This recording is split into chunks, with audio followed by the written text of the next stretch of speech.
The Pewtercast is sponsored by huntakiller.com, an immersive murder mystery experience like no other. You can save 20% on your first box when you subscribe by using the code Pewtercast at checkout. And we'd like to thank huntakiller.com for their support of the show.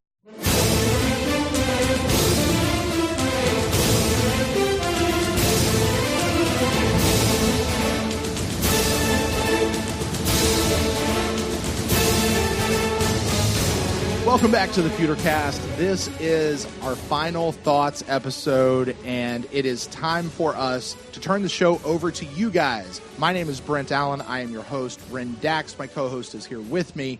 We have already given our final thoughts. We got to talk to Derek Old School Fournier, get his thoughts on this game and on the Bucs as a whole. You guys go back just one episode back. You can listen to that. But now it's time, like we said, to give this show over. And Ren, I got to tell you, this is actually one of my more favorite shows I think that we do over the course of the week, getting to talk to our fellow fans. Yeah, this is always a good one, you know. It just is. I don't have much to say after that.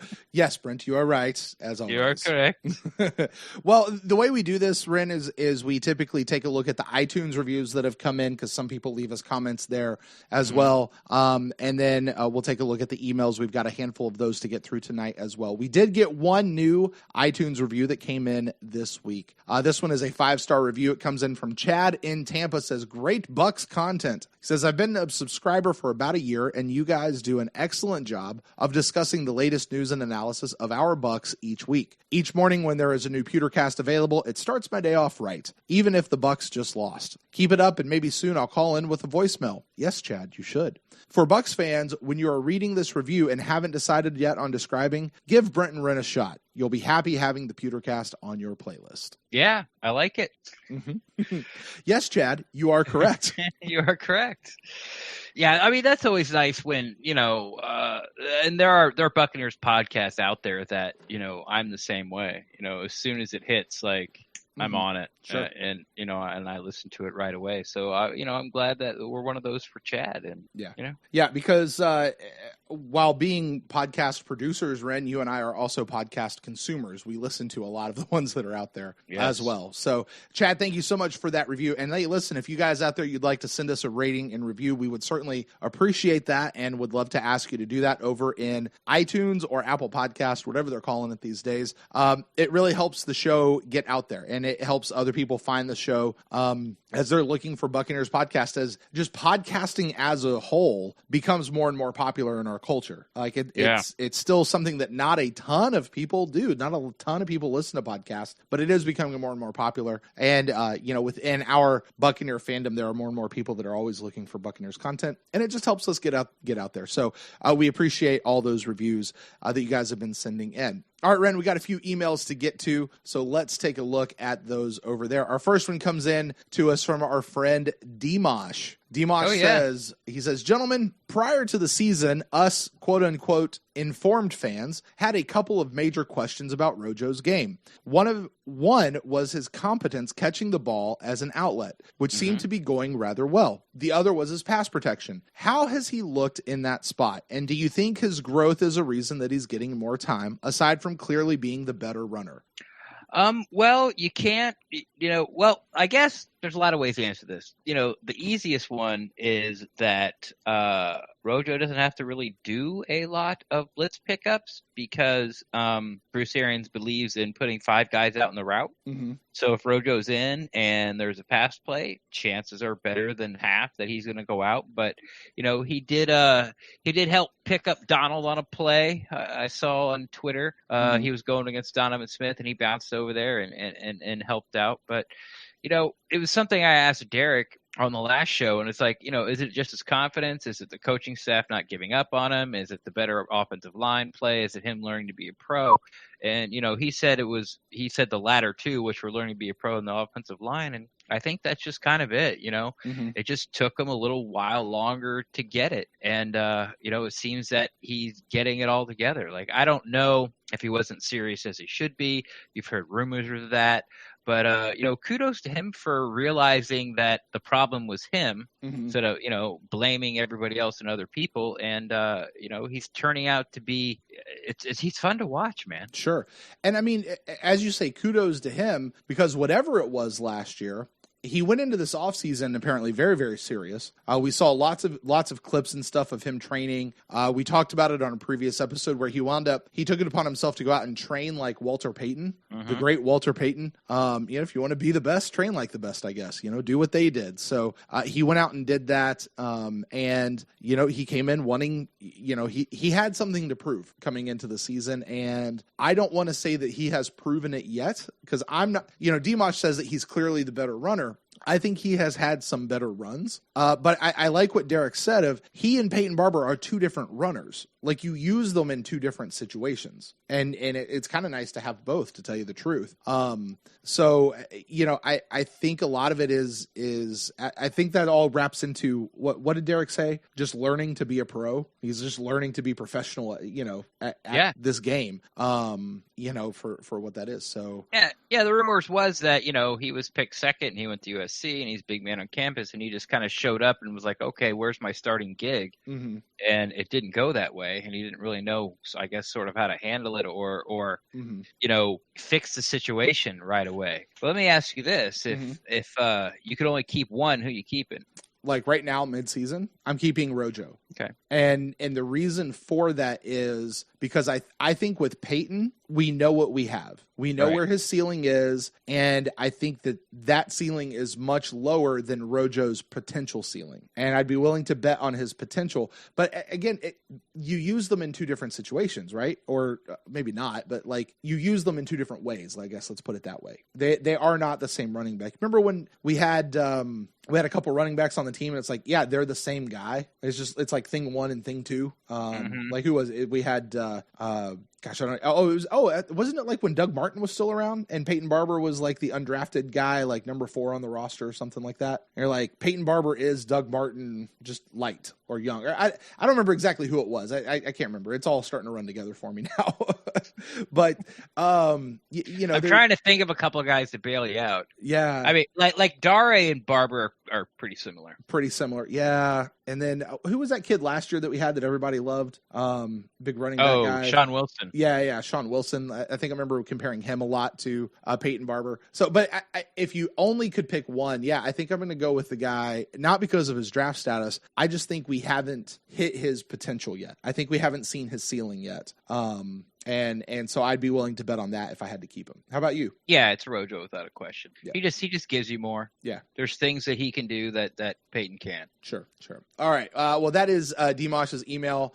So thank you for that, Dimash. Our next email comes into us from our friend Alex from Daytona.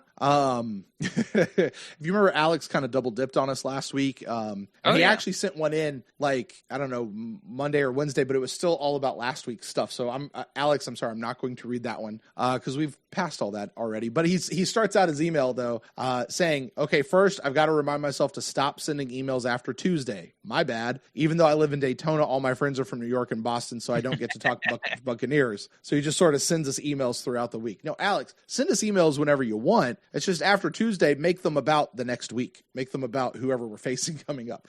He says, now to the game. Winston, wow. His ceiling is a top 5 QB. Talent has never been the issue. It's consistency, and he seems to have smoothed that out over these last 3 games.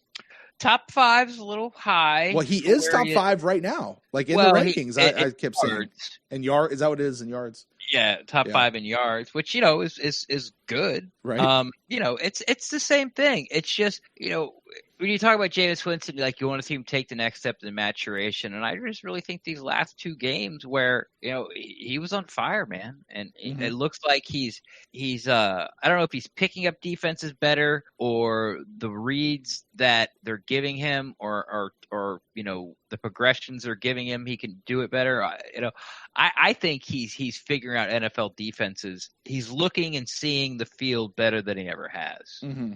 Even when he's had like these games where it was his second year, he like threw 5 touchdowns in Philly or something like that. I just think his confidence is growing in his offense, and I think when the ball's snapped, he already knows like where he's going to go with the ball, and he's making a decision. He's getting it out.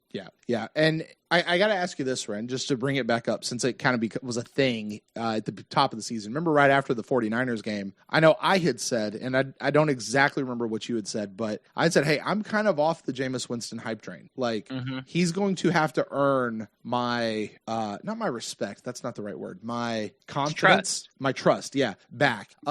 He is well on his way to that for me right now. Like, I wouldn't say he's there yet. I still need a larger sample size. But these last two games especially, maybe even the Carolina game, he is well on his way. But I do remember the line you said, and this is why I brought it up. You said he's not giving us much to defend him with after that 49ers game. Yeah, he's giving us no ammo. Do you feel like you're getting some ammo back to talk about Jameis Winston here over these last couple of games? Well, yeah. I mean, that's sure. Duh. Just checking. Of course. Just checking. And he's getting, he's starting to get a little love nationally too. So it's all just nice to see. Like, the arrow's pointing up for almost every Buccaneer player on the team. Even guys that have been a little shaky, like, Edwards didn't play game 1. Game 2, he played a lot. And like you said, he looked like a rookie. I thought game 3, he looked like a rookie. And, last game, I thought he took steps, I guess the only real disappointment is guys that aren't playing. It's like you would like to see Sean Murphy-Bunting have that nickel spot and sort of be a lockdown nickel by now, or at least like be able to beat out MJ Stewart. And yeah, that's really about it. The corners have had shaky games the past two. With BA, when BA brings something up in a press conference, it tends to gets fixed quick. Right. And he brought it up, and he brought it up in his presser on Monday, and so I'm really looking forward to the way Davis and Hargraves attack the Saints wide receivers next week, and I think it's a perfect game to do that because they're not letting Teddy Bridgewater throw the ball down the field, right? And they're going to take their shots. Remember the Washington game when they had Alex Smith and they had like 3 brand new offensive linemen? We lost. But we put up like 578 yards, and it was just one of those games where like, how did you lose that? How did we lose that game? But Alex, like, everything was in front of the sticks just about, and he took like 3 shots downfield. And that's exactly what I expect in this Saints game. So if they play close press man, I think it's going to be real hard for the Saints to get anything going, even if they get burnt deep, as long as the safeties do their job and get over there, because like they're just not letting Bridgewater throw the ball. So with BA coming out and saying hey, just go out there and play. This is like the perfect quarterback to do that against, because he's not going to put up like 5 touchdowns and 35 points and put up, like 350, 400 yards, because Sean Payton's not letting him do it. All right. Alex continues. He says, are machines allowed to play football? Because I think Chris Godwin might be illegal. There are only so many defensive backs on a team, and it seems like they need them all just for Evans and Godwin alone. Maybe we should just move Howard to the slot and see if BA can get him more involved.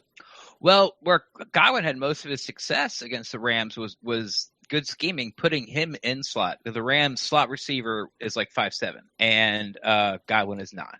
Right. He's he's like one of those guys. He's listed like at 6'1", like 175, and you see him, you're like, dude, you're like 6'3". Right. He's the guy that's opposite of all the programs. It's like Kyler Murray is 5'11", like 185, and you're like, dude, you are 5'9", $130. Like, do not. Do not lie to me. But Godwin's one of those guys that's just the opposite. He's just bigger than he looks. He plays bigger than he looks. He's faster than you watch him run and you're like, oh, he's not that fast, and then he's by people. And what I like most about him, besides the blocking, which is excellent, is that there's no easy tackles with Godwin. He makes you tackle him. He doesn't go down. He doesn't run out of bounds. He makes you tackle him. And you saw it not only in the screenplay where he scored, but to get it down there for his second touchdown, which was back in the corner. Like, he caught the ball like at the 20, bounced off 2 guys, turned it upfield, and got it inside the 5. I love Mike Evans. Who doesn't? But Mike's not doing that. Right. Mike's going down. As soon as he gets hit, he's going down. So it's Chris, he's not illegal. it's almost like he uses every inch of his talent, Right. I mean, he's every bit that he was billed from the day he got drafted. Like, I forget what round we drafted. I think he was a 3rd round draft pick, maybe a 4th round, something like that. But, it was I remember doing that review show of the draft and kind of going, this guy might be the steal of the draft. And everybody's like, who is this guy? So I'm loving it. I think what I'm most excited to see is what are teams going to do? Because I think the word is if you look, Mike Evans was getting mostly double teamed the entire day, which just opened up Chris Godwin. If they turn around and like the other game when Mike had a pretty big game, but Chris didn't, they were pretty much covering Chris Godwin most of the game and left Mike Evans. They were doing a lot of one-on-one outside against Mike. Right. And every time we get one-on-one on Mike, Jameis is looking his way, about.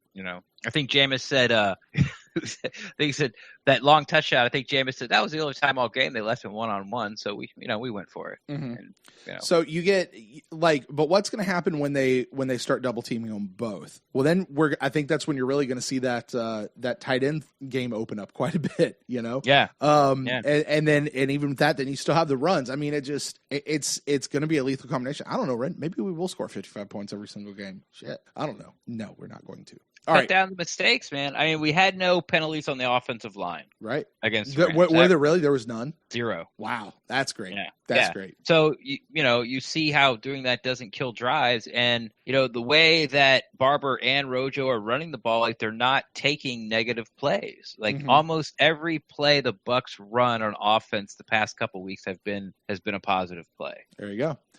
Speaking of which, Alex Kappa, great job. The whole O-line, great. Who's Aaron Donald? Yeah. Okay. Shaq Barrett, what more could be said? That front seven is ferocious. He says, I don't like MJ Stewart at nickel so far, but I love his attitude when he's on the field. All right. There you go. He says, I wanted to talk about defensive backs, but it was very long, so I'll make that another email for another time and just keep this one positive. I would like to see the team's ego blow up and all of their confidence to believe that they can beat anyone because they can. Yeah, he's right. They can. Yeah.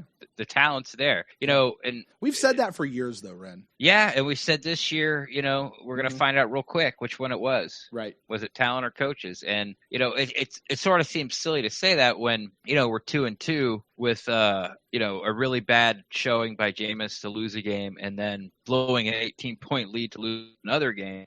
But yeah, it's, again, I said it a bunch of times already, on these podcasts as the season started, like the defense is going to keep us in all these games and either we're going to have the ball, other team's going to have the ball, and there's 2 minutes on the clock and, somebody's either go down and score to win it or you get stopped and game's over. It's going to happen every week. All right. Well, thank you, Alex, for your email as always this week. All right. We have another email comes in to us from RT. I'm not sure what that stands for. RT. It says this. It says, I made the road trip to LA to watch the game, and wow, I'm glad I did. After all the drama and elation, I was on cloud 9 as I was driving home. Sorry, Ren. That is until I listened to the Instant Cast. Says, I love everything that you guys do, but boy, oh boy, that Instant Cast was a nightmare. I know you guys aren't a big media outlet, but you're one of the only quality ones out there for the Bucs. So for that reason alone, you guys are held to a higher standard. So maybe you don't crush the fan base with negativity only a few hours after the game. Yeah, I got some of that, from other fans, and I understand. And once again, I wasn't poo-pooing on the Rams' victory, especially if you made a road trip to go there. I bet you were feeling great. I mean, you went and saw a win, and they put up 55 points, and Sue, the ex-Ram, and Jameis looks great. I mean, everyone played well. It's just, but again, I know I'm sort of just repeating myself, but I'm looking to the future because with this coaching staff and with the talent we have in this team and with the way the NFC South is set up right now, like it's open. Like we can win this division, and if, the team gels a little, the offense has seemed to gel the past 2 weeks really well, but believing they can win and sort of, stacking them up and get this train rolling, like it sounds silly, but we're as good as anybody else in the NFL right now. I wholeheartedly believe that. Let's see, I'm going to skip that particular paragraph.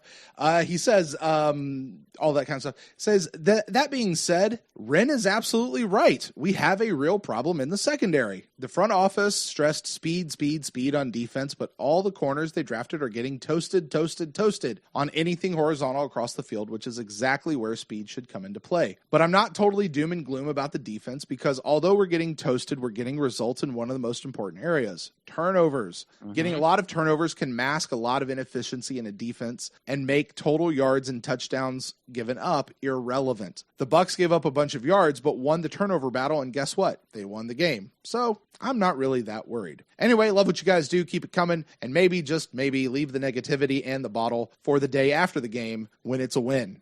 I'm not sure. Let's hear. I'm sure not a single one of the professional coaches was bitching about the secondary after the clock hit zero. Yep, there it is. Go Bucs. Go Bucs. Yeah, so he's kind of echoed what I said, I guess. I mean, and I get it, again, but yeah, it's a problem. I'm worried about it. I'm sorry. I don't know what to say. All right, this one comes from James. It says, Brent and Wren, I have listened to your instant podcast reactions to every Bucs games for the last 2 years, and I don't think during that time I've ever heard a more depressing reaction after a Bucs win than from Wren. It was so depressing that after about 10 minutes I had to turn it off and just couldn't listen. I totally understand his disappointment at how the defense played, especially the secondary and the type of plays that they were allowing to happen. I've been a Bucs fan for a long time, and I've seen a lot more losses than wins, and I celebrate a Bucs win no matter what. But I was also disappointed in the play of the defense as they gave up so many points and yards. However, let's consider these facts about the game. Aaron Donald had close to zero impact on the offense. The Bucs set a franchise record for points scored in a game. Shaq Barrett was having one of the greatest starts to the season in NFL history for any defensive player. The offense is putting up a bunch of points on a Rams defense, which is run by one of the best in the business, Wade Phillips. Wren, you were all about Wade Phillips. Still am. Yeah. Still am. Best defensive coordinator in the league. Right. Chris Godwin was being invisible to the Rams defense, and the Bucs are now tied to the division lead, just to name a few. We're not tied for the division lead, but that's not really neither here nor there. We will if we win this week. We'll be tied. We won't take it. Well, I mean, the records will be the same. Will they? Okay. Yeah. But we would have the edge. We'd have the tiebreaker because we beat them, right? Probably. Isn't that how that works? Yeah. Yeah. Unless they've had more division games. I don't really think they've had. I don't think they've had any division games. Anyway, we answer these emails, and I'm starting to sound like a broken record, and I get it. And I really had to think about it because, again, I got a lot of pushback. I'm like, okay, and I keep coming back to that, watching that game, and because you remember, Brent, I was talking about the middle being open since the Panthers game. Mm-hmm. Remember, even before the Panthers game, I was like, Devin, not before the Panthers game. Yeah, no.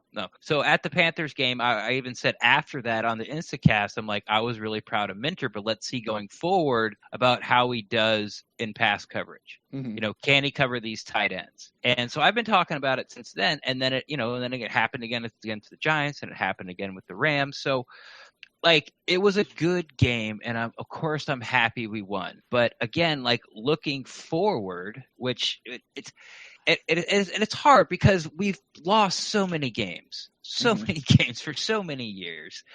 But again, I see the talent on this team. I see the coaches, and this could really be a big year for us. And I think right now, the way the defensive scheme is being called on third down, it's just not working. Mm-hmm. And I just wanted to get out there and say it. Now, maybe I said it a little too loud. Maybe I said it a little too proud.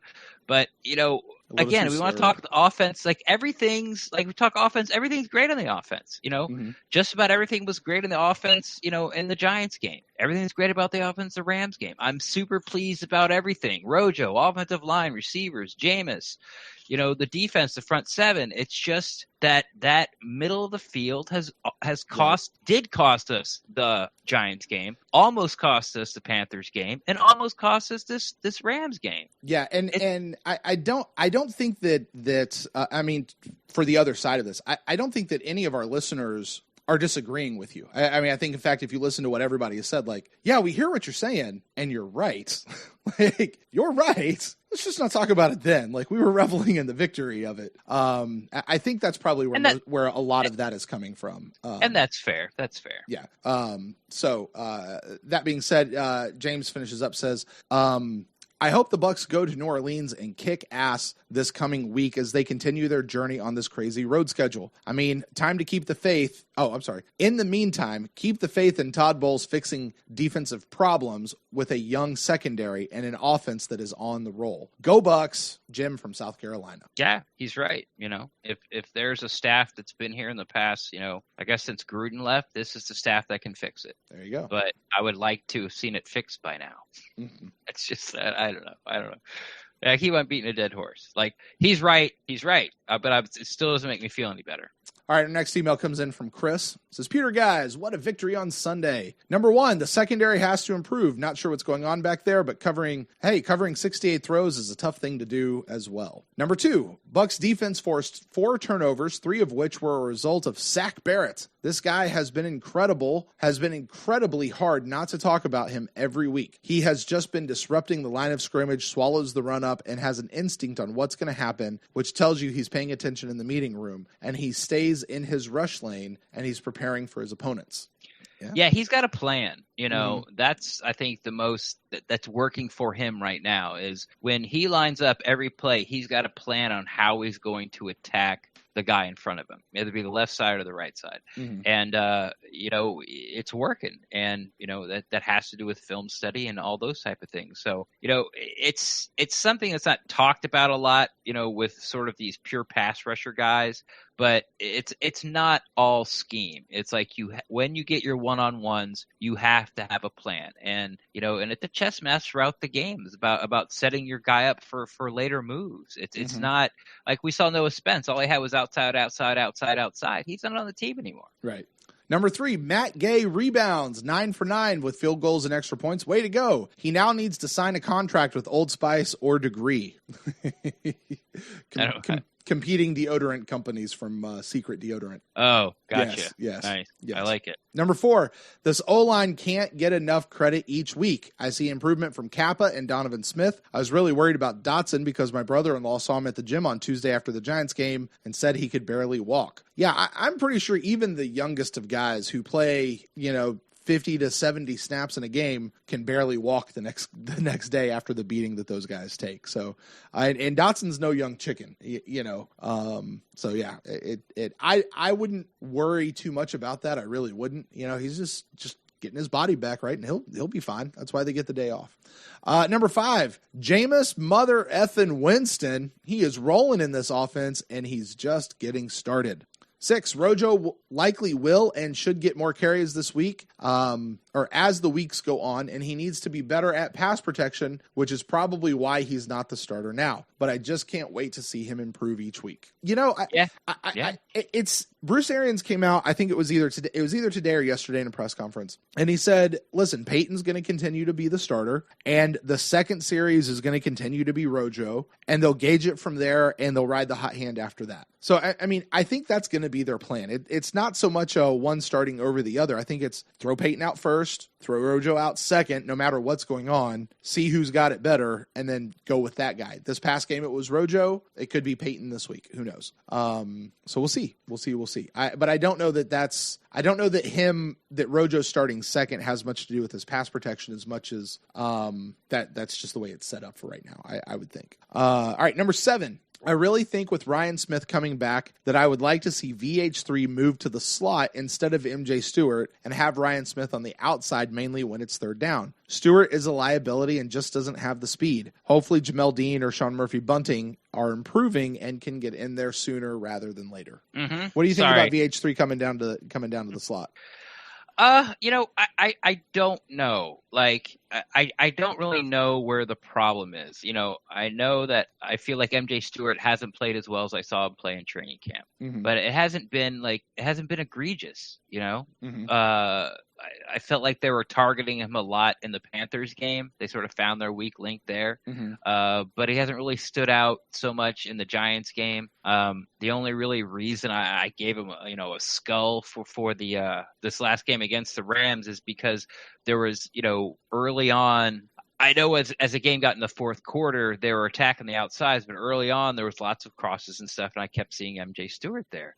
So it's not egregious to move Vern on the inside. Like, who's going to play outside? That's the problem, Is Ryan Smith going to break this curse of being in perfect position, but somehow the receiver catches it and he can't make a play? I don't think they're even trying to groom Sean Murphy Bunting as an outside guy right now. Mm-hmm. Like this year, like he's going to be, like nickel or bust on that. So and I guess that's a reason why I'm so frustrated. It's because I don't see the answer. It'd be easy to say, well, Devin White comes back and he'll cover tight ends. Well, we'll see, because I remember, in a press conference during training camp, and you talk about O.J. Howard, and he's like, oh, yeah, that guy's not a tight end. He's so fast. And I'm like thinking to myself, I'm like, well, you're like, yeah, he's an NFL tight end. Like, this isn't college anymore. They're all like, he's a great athlete and he's fast, but there's other tight ends that are just as fast as him. So I'm not 100% confident that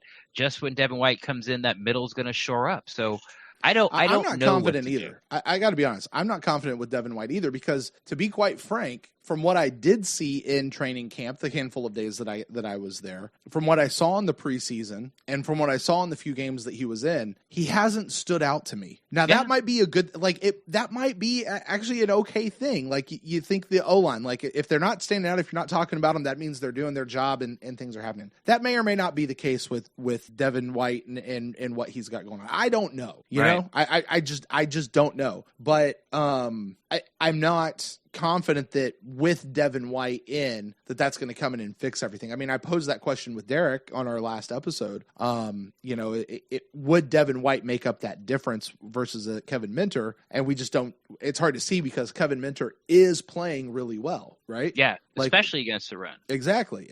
So, I don't know. All right, Chris finishes up his email. He says, all right, last thing. What the hell is roughing the snapper? I lost my mind on that call. Ren, I have literally never heard of that rule. And the television commentators did not explain it. They just said, oh, yeah, it's roughing the snapper. You can't do that. And I'm like, what? When did that become a thing? Where did that come from? How long has that rule been around? What in the world? Like, that's it's been around a while. Like, I know. I've never really seen a roughing the snapper, but I have seen where guys, you're not allowed to line over the center. Mm-hmm. Like, if you notice, like, that there's guys in the gaps, you can't line heads up on the center, and it's for safety reasons, because the guy's head's between his legs and you can't see what's coming. Right. And I think, if you stand far enough back off the line of scrimmage, you're not technically over the center. Mm-hmm. And what the Bucs did is they just blasted him. Instead of like going shooting through the gaps, mm-hmm. they just ran him over, and that's the other part you can't do. Yeah. Like, you just can't blast the guy. Right. And because and I get it. Like, he is defenseless. Like, I get that. Right. Yeah.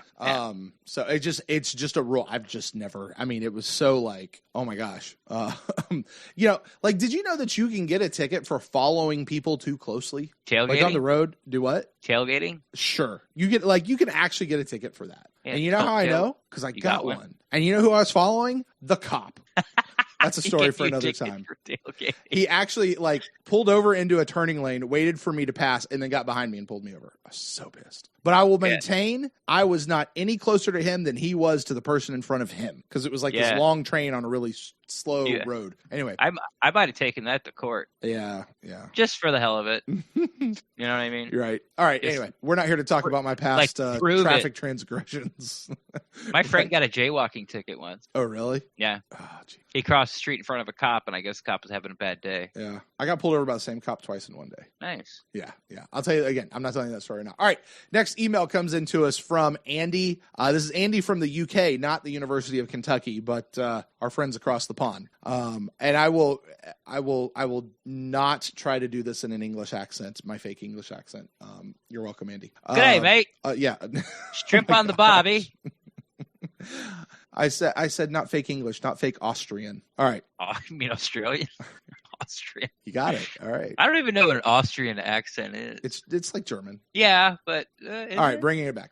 All right, he says I saw Sound of Music and they didn't have accent. Yeah. It takes place in Austria. I'm just yes, saying. they all also spoke English. All right. He says, "Hello, Brent and Ren. I emailed you a couple of years ago, but have never had a chance to call in. It's normally a little bit too late when the instant cast airs, as I live in the UK, and I hope you're making the trip in a couple of weeks. By the way, to London to hopefully see us win a third time lucky in London. I am not going to the UK, Ren. I don't think you are either, are you? I will be going to the UK actually, but not for this game. But not for this game. I will be in the UK during the season. Yeah, and barely the UK. I will spend some time in Belfast in Northern Ireland, which is technically the UK. I think that counts. Yeah. All right. So sorry, Andy, I will not be there. But I tell you what, I actually really tried. It's just right. I mean, it couldn't have been 2 hours before I was looking for tickets, and then I came back 2 hours later and they were all sold out. Otherwise, I mean, my wife and I, like, we were set to go. Like, we were going to go about we were going to make the trip. So, but I'm sure you can find tickets. Yeah, it was okay.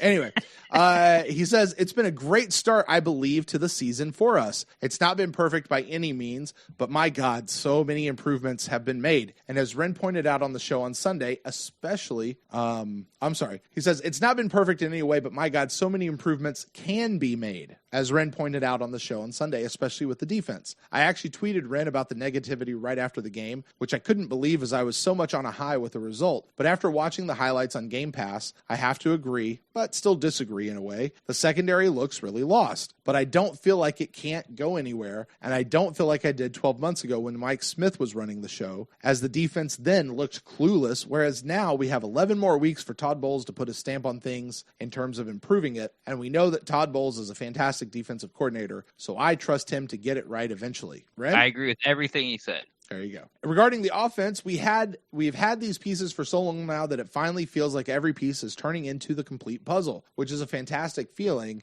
as we've known for a while that we've got some of the biggest weapons in the league. Yeah, we've had them for a couple of years, and our offense has been pretty prolific over the last couple of years. We just didn't have Todd Bowles' defense to help us out, even with the middle of the field stuff. He says, keep up the fantastic shows you do. They are brilliant. There's the English-icism there that I wanted to hear. They are brilliant, and I listen to each and every one of them. Thanks, Andy from the UK. And he specifies for me, Ren, not the University of Kentucky. Which is odd. Yes. Well, he says, which you joked about in my last email a couple years ago. We did. I remember that. Because when you say UK, to me, I think University of Kentucky first. Yep. And University of Kentucky football. Yes. No. Oh, Lord, no. No. Football is our off-season sport. All right. Anyway, Andy, thank you so much. And thank you for listening. From me again. Thank you for listening. Definitely appreciate that. All right. Final email of the night, Ren, comes to us from our friend Mike. Mike says, hey, Peter Cast, I just wanted to share my final thoughts on Bucs versus Rams with a few bullet points. As mad as we all were at Matt Gay last week, I'm happy to see him bounce back with a solid performance and make some clutch kicks. I have a question. We haven't talked about this a whole lot. I kind of mentioned it, I think, in passing. Matt Gay goes out, hits 9 for 9. Mm-hmm. Sort of. Right. One of those kicks he actually missed. Mm-hmm. There was a penalty. He got to kick it again, and then he made it. Mm-hmm. When he missed that kick, like, does that stick in your mind at all? The fact that, yeah, he actually wasn't perfect. Like, I know on the stat sheet it says he is, but he still had the one miss. And does that concern you at all? Yeah, I mean, as much as Buck fans want this to be the guy, and I think he is, that leg is just something it's just so, I've called it a generational leg. Like, you saw that 58-yarder, it was like no problem for him. Sure. All right. And maybe he has to get some things worked out in the bugaboo and right hash, left hash, like whatever yards and distance. But now he's missed a kick in every game. Mm-hmm. Well, I'm sorry, he didn't miss one in San Francisco, but he's missed like 3 games in a row. He's missed a kick, even if the one in the LA didn't count. Right. But he missed a field goal in Carolina. He missed 3 kicks in the Giants game, and now he's missed a kick that didn't count as a missed kick. So he's averaging a missed kick game. That's too much. Mm-hmm. That's just too much. So, and then the first touchdown, he banged it off the inside of the post. That one was weird. That one was really weird because, like, I saw it and you heard the clunk. Like, you heard when the ball hit it. But then they went back and showed that replay, like the slow-mo replay of it going up there. Mm-hmm. The ball didn't hit the post. And I watched that thing probably 15 times because I was so confused. Like, I'm going, I know I heard it. I know I heard it. I know I heard it. I know I heard it. But I'm watching the slow-mo of it going up there. It didn't hit it hit the flag. And I don't know if the flag, like maybe a metal ring on the flag then turned around and hit the post or what. But that ball did not hit the post. All right, I believe you, but that's something we were saying. We were watching the game to make ourselves feel better, because he just missed the Giants kick and he comes up and he puts one off the post. The next one, we were joking like, "Whoa, he was aiming for the flag." You know how hard that is to do. Like, wow, that's real accuracy, right? So it's weird. Hey, let me ask you this: what would be an acceptable kicking percentage? Like what's a good kicking percentage? I don't know. Like, it used to be like in the 70 percentile. Now I think it's in the 80, and I think it just keeps going up. Now you got to be like somewhere around 87, 89%, and that's just to keep your job. Right. So it's, I mean, if we just for whatever it's worth, okay, if we take this one game sample size, these 9 kicks that he had, right, and let's take the one away from him that he actually didn't make, right? If he went 8 for 9, that's still 89%. Okay. Like, I'm not again, you're never going to hear me excuse a missed kick unless it's like 50 something yards out, right? Right. You're just not. You got to make all those kicks. But like, if we say that an acceptable kicking percentage is, high 80s, he went out at least in this one game and still kicked in the high 80s. Okay. What did he do in the Giants game? Well, I said this game. I said if we take this game. Look, I'm not worried about it. I'm really not. Like, I'm sort of ignoring it as a fan until it becomes like a problem I can't ignore anymore.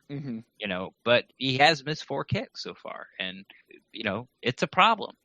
Maybe I'll bring that up next Intacast because apparently I'm not allowed to talk about the defense. Well, I guess if we win, I can't say anything bad. Just wait till the final thought show. Yeah, sure. All right. It says Jameis has been on fire lately. Is he finally turning the corner and showing consistency under Bruce Arians? Are the recent offensive struggles of the Falcons an indicator of inferior coaching through Jameis's early part of his career? Well, as Bucs fans, we'd like to think so. Right. I can't prove it. Right.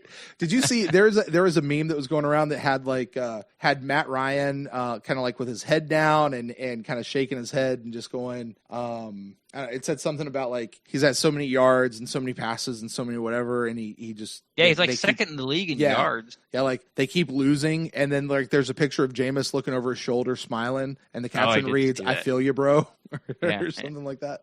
Yeah, I did see that. Yeah, I mean, I don't know, Ren. We have continued to say, and you've said it in this show once already or twice. We're going to find out real quick if it was talent or if it was coaching, and 4 games in, I think qualifies as real quick. I think yes, it was coaching. I mean, on both sides of the ball. Sure. All right, he goes on. Ronald Jones has earned the opportunity to be the starter. As much as I like Barber, there's a reason why he is a second-round pick and the other one went undrafted. Rojo, by the way,